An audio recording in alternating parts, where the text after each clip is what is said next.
and rags and all that. And then there's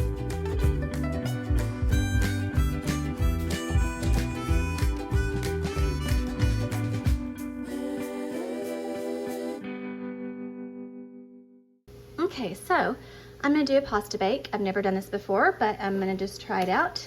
This was frozen. I'm letting it thaw out because it was gonna go bad too fast. But I have rotini, gluten-free, some marinara. This one's pretty low in sugar compared to other ones that I've tried. I'm just gonna put it in here. And then I've got two little males that are begging. It's not time yet. Here's the turkey. I just did salt, pepper, cayenne, and paprika. I'm gonna stir that up, and I'm just waiting on the water to hurry up already. So I know my stove is dirty, but I'll show you the next step after this. I almost forgot to say, this pan is a little bit stained, but it's totally clean. I'm gonna set aside a spoonful of this meat in case I want it for something else, like soft tacos, for lunch, or for a taco bowl. So that's just kind of thinking ahead, because sometimes pasta, especially gluten-free, it's really dry. I've been putting like butter and olive oil and stuff like that in the pasta, but still, it still dries out in the fridge. So hopefully the pasta bake situation will be better. We shall see. I'm just in the mood to experiment with foods today. I don't know, like recipe testing or something. So anyways, hopefully in my previous video you saw the blueberry muffins. If you didn't, go check that out. They're really like yummy and healthy blueberry muffins. So next up, I'm gonna put the pasta in the water. I did salt the water very heavily with pink salt. So it's just about there. Okay, I have the Venta hood on, but I'm gonna show you how I season up the jar marinara to make it taste even better.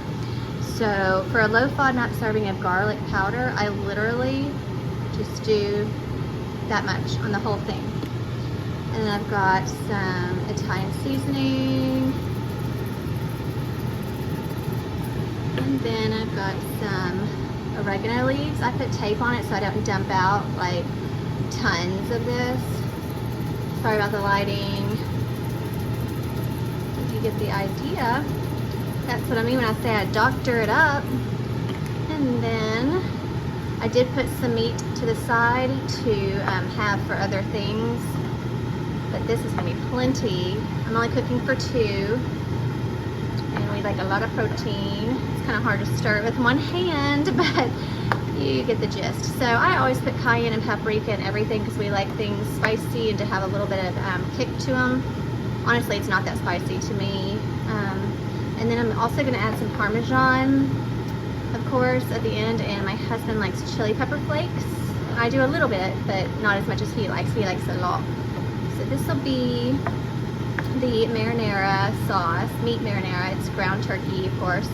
I really like the Genio ground turkey, but sometimes if you want it to be even more of like a treat or a cheat meal, you could do the festive frozen ground turkey. It's a little fattier, but it's so tasty.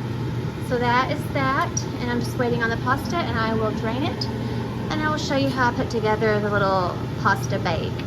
Okay, so I have a, whatever this is called, glass dish, and I've sprayed it, and I'm gonna add the drained rotini pasta to this.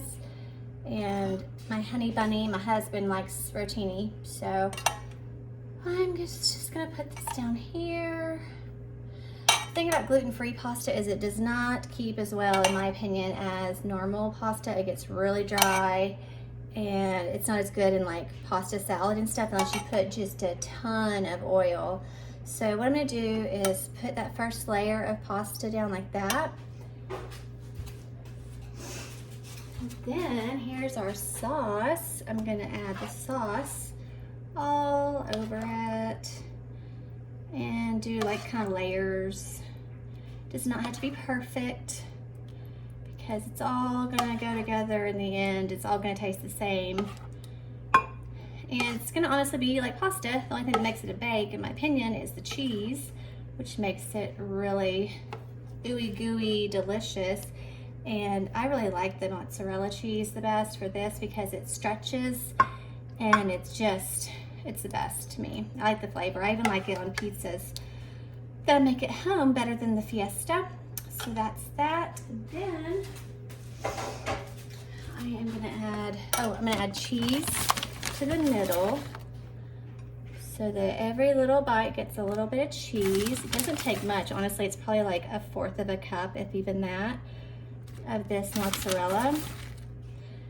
And if you're not familiar with measurements and things like that, I did have to do it with the actual measuring cups and things like that at first, but then you just kind of know what tastes good and how much to put on things. You just eyeball it. It just takes time and experience, and it's fine, but you can see that looks fine. So then I'm gonna add some more of the pasta. Oops, I have a clean counter, I promise. Add some more pasta. I might save just a little bit to see if I can possibly make a pasta salad as a side to go with like lunch or something, because I really liked suddenly salad before I knew I had a gluten intolerance. And yeah, I liked it. I would put like tomatoes and olives and all kinds of seasonings in there, and it was delicious. But yeah, so I just have like this much left. I'll just set that aside and leave it. Same thing as before, add the meat sauce. Gonna add the meat sauce again. And if I need to, I can add some more marinara. I have some that I put up, and I will definitely probably need that. I had it in the jar in the fridge because sometimes we make homemade pizzas and we like to have them, you know, with the marinara sauce as the base. But I'm gonna just probably have to do that one because this looks like it's gonna be too dry. It was a big box of pasta. So waste not, want not.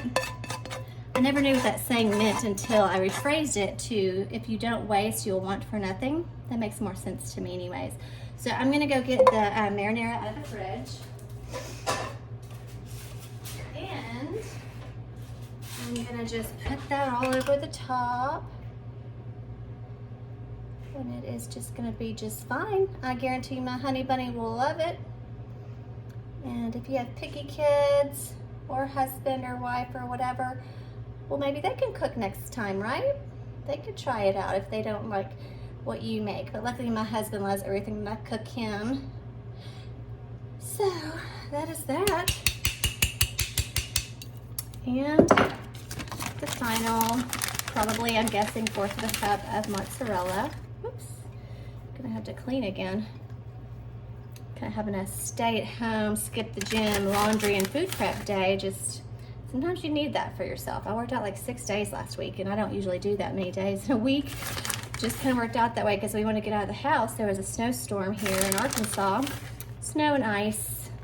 So our driveway was a solid sheet of ice, and he had to get the pickaxe out and make little dings in our driveway, but I'm so thankful that I finally got to get my car out. So that was really sweet of him, and who cares? Our driveway is a driveway, like who cares? I'm just grateful that he didn't hurt himself and that he helped me get my car out.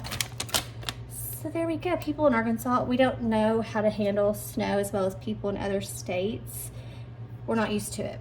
So that is that. I'm gonna literally bake this for like 10 minutes just for the cheese hopefully to melt everywhere. The noodles were already hot, so I'm gonna bake this and I'll show you how it looks whenever it's done. Okay, there it is. It's all ooey gooey and melted. That looks amazing. So that's it. We will just top it with Parmesan and red pepper flakes, maybe some cracked black pepper. Another little tip, if it's cold where you are and it's safe to do so, just leave your oven open. Let the heat, you know, finish up heating the room where you're at, like in the kitchen or wherever if it's really cold.